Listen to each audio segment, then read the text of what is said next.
হয়, আমি ইয়াতে আহি আমি গম পালোঁ যে অসমৰ আৰু অৰুণাচলৰ যি সীমা বিবাদ, এই সীমা বিবাদৰ ওপৰত গোৰ্খা ছাত্ৰ সন্থাই আমি মানে চৰকাৰক আমি দাবী জনাই আহিছিলোঁ যে অসমৰ মাটি 1 ইঞ্চিও অৰুণাচলত নিদিয়াকৈ তেওঁলোকে সীমাৰ সমস্যা সমাধান কৰিব লাগে বুলি।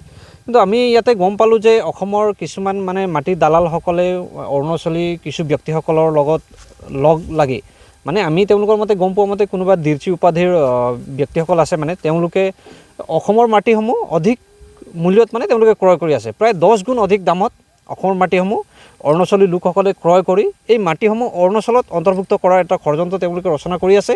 আৰু এই গোটেই কাৰ্যত আমাৰ অসমৰ কিছুমান মাটিৰ দালালসকল আছে, যিসকলে এই গোটেই সহজ সৰল গাঁও, মানে আপোনালোকে পিছত দেখিব এই গোটেই এটা গাঁও মানে তেওঁলোকে মাটিসমূহ অৰুণাচলৰ লোকসকলে মানে কিনি আছে, মানে কিনি অৰুণাচলত অন্তৰ্ভুক্ত কৰাৰ চেষ্টা কৰি আছে। সেইকাৰণে আমি বিষয়টো আমি চৰকাৰক আমি দাবী জনাইছোঁ যে তেওঁলোকে এই অঞ্চললৈ আহি ইয়াত তদন্ত কৰক, তেওঁলোকে কোন ব্যক্তিসকলে ইয়াত মাটি বিক্ৰী কৰি আছে আৰু কিহৰ কাৰণে তেওঁলোকে মাটি বিক্ৰী কৰি আছে, আৰু অৰুণাচলী লোকসকলে অসমৰ মাটি ইমান অধিক মূল্যত কিহৰ বাবে মানে ক্ৰয় কৰি আছে। কিয়নো এই মাটি ইয়াত যি মূল্য মানে আমি বজাৰৰ মূল্য আমি গম পাওঁ একেবাৰে নিম্ন, কিয়নো এই গোটেই অঞ্চলটো এটা NC মানে গাঁও হয়, মানে চৰকাৰী মাটি হয়, আৰু নিয়মমতে চৰকাৰী মাটি তেনেকৈ কোনোবাই ক্ৰয় বিক্ৰয় কৰিবও নোৱাৰে। তথাপিও ইয়াত মাটি মানে কিনা বেচা চলি আছে অধিক দামত।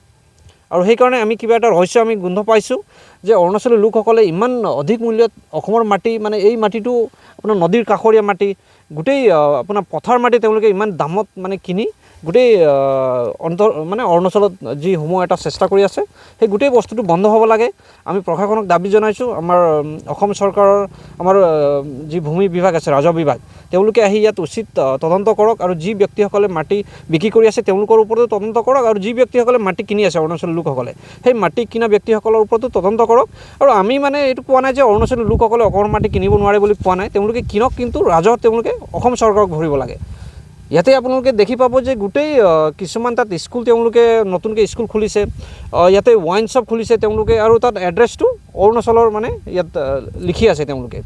সেইকাৰণে আপুনি কাষতে দেখি পাব অসমৰ স্কুল আছে, আৰু কাষতে দেখি পাব তাত অৰুণাচলৰ স্কুল আছে, আমাৰ IRBN কেম্প আছে, তাত অসমৰ আপোনাৰ কিবা এই চকী আছে, মানে আৰক্ষী ঢলদাৰী চকী আছে তাতে কাষতে। কিন্তু সেইটো পাৰ হৈ বহুত ভিতৰলৈ সোমাই আহি আকৌ অৰুণাচলী লোকসকলে তেওঁলোকৰ মাটি গোটেই ভেটা দি মানে অৰুণাচলৰ এড্ৰেছ তেওঁলোকে স্কুলসমূহ খুলি আছে।